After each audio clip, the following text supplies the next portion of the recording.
Everybody's asking questions about Washington, expecting, comparing to what they did last year, what's happening this year. Even understanding that RG3 was rehabbing, what's the state of affairs in Washington? Yeah, it's not very good. It's not very good. A couple weeks ago, Pierre Garçon, actually I was looking at the stats, matter of fact, he's just sort of gone past the young kid, the tight end, Reed, Jordan Reed. He's got all the catches. He's a player, but I don't believe a tight end. I know that's some great tight end, but you don't lead the team with a tight end. Mm-hmm. But Pierre Garçon was frustrated, and now they're starting to get the ball to him. I think that it's been rough, but look like the kid, I'm talking about RG3, look like he's starting to get it back. Right.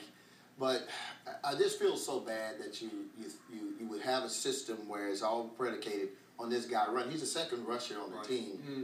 It doesn't work, in my opinion. Tell me this, and you talk about RG3, you're there, and we're on the outside, and we've talked about it, but the publicity and the focus on him, I've never seen it greater maybe on any player except maybe Tim Tebow. Mm-hmm. Peyton Manning and Tom Brady didn't get this much attention.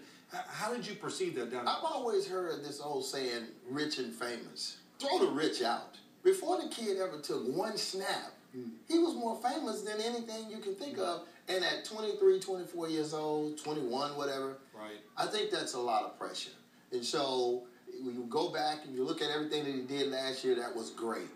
But then the injury comes on. That's a lot of pressure on this kid. He didn't come out of a passing system of college. And so they were very anxious to, great rookie year, and he took us to the playoffs. And now we're going to take that next step, and we're going to develop him as a pocket passer, and he's going to continue to grow. But because of the knee surgery, he didn't get a chance to do that work in the offseason. So he's come back.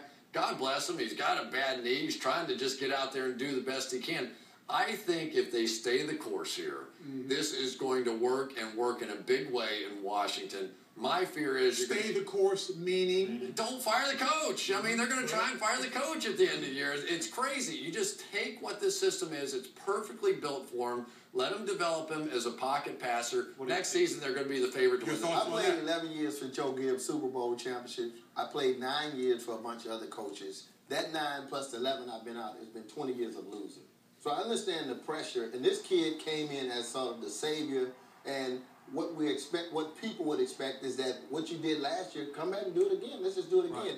Right. Who's the leader of that team? Not the face of the team. I think that's the problem. I think it's super important to have leadership, and I don't think he really is the leader. Who do you think is the leader? I don't know if they have a leader. London Fletcher? Well, London Fletcher is, but I've been that old player before, and you're a moral leader. People love you and respect you, but you're really not the leader. You're not. I mean, if you play a long time, and really you shouldn't be to many extents, because, in my opinion, the leadership should come from the offensive side of the ball, because the game is such an offensive-based game. Phil has talked about this, and I believe he's talking about it from a player perspective, particularly when you have to earn it.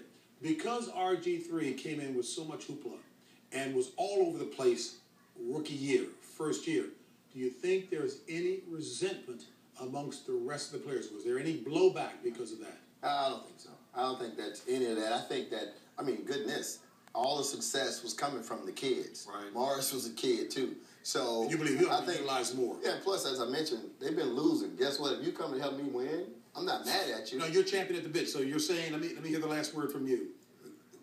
Robert Griffin is an unbelievable leader. Teams are built now around first, second, and third-year players. They're the great majority of the players on the team. And Robert Griffin is the guy that's going to take them where they want to go if they just leave the whole thing alone. Next year, you'll go, oh, my gosh, we almost blew it up. It would have been the dumbest thing ever. Your predecessor, mentor, and certainly a guy I have a tremendous amount of respect for, who taught me the game as well. I love John Madden's comment. You're right. Winning is a great deodorant. It will cover up a whole lot of funk.